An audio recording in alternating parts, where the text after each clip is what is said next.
Hello. मेरा नाम नारायण तिवारी है और मैं गवर्नमेंट एग्ज़ाम्स की तैयारी करता हूँ। मेनली यूपी गवर्नमेंट की जो वैकेंसीज आती हैं, यूपी पुलिस और यूपी ट्रिपल एससी के थ्रू। और अभी 15 मार्च 2026 को मेरा यूपीएसआई का एग्ज़ाम था फर्स्ट शिफ्ट में। उसके बाद मैंने सोचा था कि मैं वीडियोस बनाऊंगा यूट्यूब के लिए। कुछ ये एक बेटर ऑप्शन होगा अपनी चीज़ों को कुछ लोगों के साथ शेयर करने का। कोई ख़ास रीच आए या ना आए उसकी कोई चिंता नहीं थी।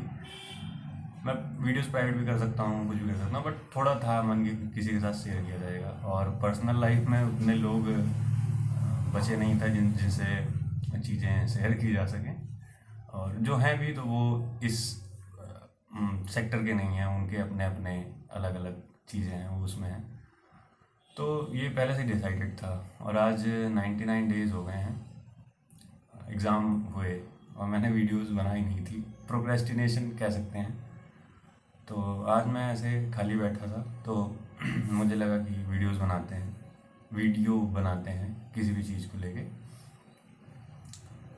तो ऐसा टॉपिक नहीं है जिस पे बात की जाए, या बात कर भी क्या सकते हैं आप। कोई ऐसे मेरे पास कुछ ऐसे कोई डाटा नहीं है जो तमाम इन 99 डेज में मैंने खुद वीडियोस देखे हैं।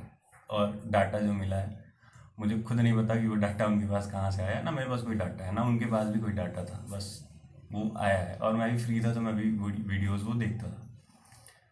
तो यूपीएसआई के बारे में तो कोई बात नहीं कर सकते हैं, वो बहुत पुरानी बात होगी और लोग काफ़ी वीडियोस देख चुके होंगे, उस पर कोई है नहीं। मेरा 15 की फर्स्ट शिफ्ट में था एग्ज़ाम। मेरा डीवी के लिए शॉर्ट लिस्ट भी मैं हुआ हूँ डीवी के लिए। और डीवी करके मेरी 15 को थी जून में डीवी चंदौली डिस्ट्रिक्ट। तो अभी फ़िलहाल 8, 9 और 10 जून को यूपीपी का कांस्टेबल का एग्ज़ाम हुआ। तो मेरा 10 की सेकंड शिफ्ट में एग्ज़ाम था। मैं जनरल कैटेगरी से हूँ तो एज रिलैक्सेशन मिलने के बाद मैं भी दे पाया एग्ज़ाम। ठीक ठाक था, वही यूपीएसआई के आसपास का लेवल था। और पैटर्न वही था, लगभग एग्जैक्ट वही वाला। और आंसर की आने के बाद लोगों ने जो अपना इधर उधर सोर्सेज से अपने रॉय स्कोर कैलकुलेट किए थे, उससे उनके 2-3 क्वेश्चन जो है कम हो गए हैं फाइनल आंसर के आने के बाद। मेरे भी 3-4 क्वेश्चन कम हुए।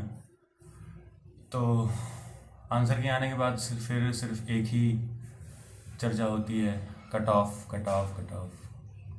और दूध का जला छाछ भी फूंक फूंक के पीता है। यूपीएसआई की कट ऑफ देखने के बाद लोगों में जो डर बैठ गया है वो उतना ज़्यादा बैठ गया है जितना बैठना नहीं चाहिए। क्योंकि मुझे पर्सनल मेरी चीज़ों से जो लग रहा है कि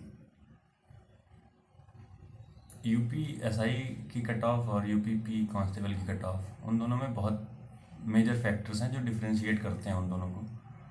एक मेजर फैक्टर तो ये है, मैंने डीबी में देखा कि ऑलमोस्ट 50% बच्चे ऐसे थे जो एक्स सर्विसमैन या फिर सिपाही या कहीं पे कुछ थे। वो मोस्टली 25 बैच के कांस्टेबल थे, वो डीबी कराने आए थे। तो मेरे मन में ये जो एक शंका और थी जब शॉर्ट लिस्ट वो लिस्ट आई थी कि ये 12,000 बच्चे हैं कहाँ। मैं सुन भी रहा था इधर उधर, और मतलब खुद भी थोड़ा मन में शंका आ रही थी। तो मेरा डीवी के टाइम पे मेरा जो डाउट था वो क्लियर हो गया था। तो जो यूपीएसआई की कट ऑफ है और यूपी कांस्टेबल की कट ऑफ है, उसमें एक मेजर डिफरेंस यही आ जाता है सबसे पहले कि जो अच्छे मतलब बच्चे थे वो ऑलरेडी 60,000 वैकेंसी में वो सिलेक्ट हो चुके हैं और वो दोबारा से यूपी कांस्टेबल का एग्ज़ाम देने नहीं आएंगे।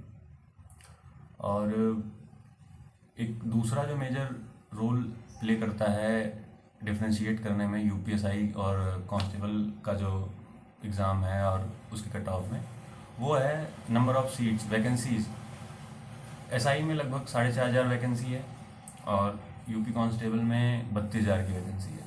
तो दोनों में लगभग 7 गुने का डिफरेंस है। तो ये भी एक बहुत चीज़ें डिफरेंस मतलब मेजर फैक्टर बन जाता है डिफ्रेंशिएट करने में यूपीएसआई और यूपी कांस्टेबल की वैकेंसी को लेके। लेकिन कैंडिडेट करे क्या? वो अभी बस 1 महीने पहले उसने ऐसी चीज़ देखी है जिसकी उसे कोई उम्मीद नहीं थी। मतलब कोई भी टीचर या कोई भी ऐसा कुछ उस कट ऑफ के नज़दीक भी नहीं पहुंच पाया जो कट ऑफ लगी है। और उसके बाद सब लोग यही इधर उधर से। और दूसरी चीज़ है, जिसके जितने मार्क्स हैं और वो जिस कैटेगरी से बिलोंग करता है, वो चाहता है कि फिजिकल की कट ऑफ उसके क्रॉ स्कोर से 10 नंबर कम लगे और वो फाइनल में हो जाए। हर आदमी चाहता है वो फाइनल हो जाए, पर फाइनल तो सिर्फ उतने लोगों का ही होगा जितनी वैकेंसीज होगी मैक्सिमम। उतना भी तो नहीं होता है, काफ़ी वैकेंसी जो है वो वेकेंट चली जाती हैं। तो अभी फ़िलहाल के लिए बस इतना ही। कोई और कभी टॉपिक मिला तो बात करते हैं। और गर्मी बहुत है। सुल्तानपुर यूपी में मैं रहता हूँ, उत्तर प्रदेश सुल्तानपुर। और इतनी गर्मी में अगर कोई अच्छी खबर आ जाएगी तो ये गर्मी भी सह लेंगे, जो सह रहे हैं वो भी अच्छा लगेगा। और शायद है कि 1 महीने में यूपीएसआई का रिज़ल्ट आ जाएगा। अब से 1 महीने लगेंगे लगभग। और अगर पॉजिटिव रिज़ल्ट होगा तो बहुत बढ़िया होगा, नहीं होगा तो फिर आगे कुछ देखेंगे। इसी सेक्टर में इधर ही, मतलब इसी डिपार्टमेंट में, अपने एस्पिरेंट डिपार्टमेंट में रहेंगे। अभी कम से कम 1 साल तो रह लेंगे। धन्यवाद।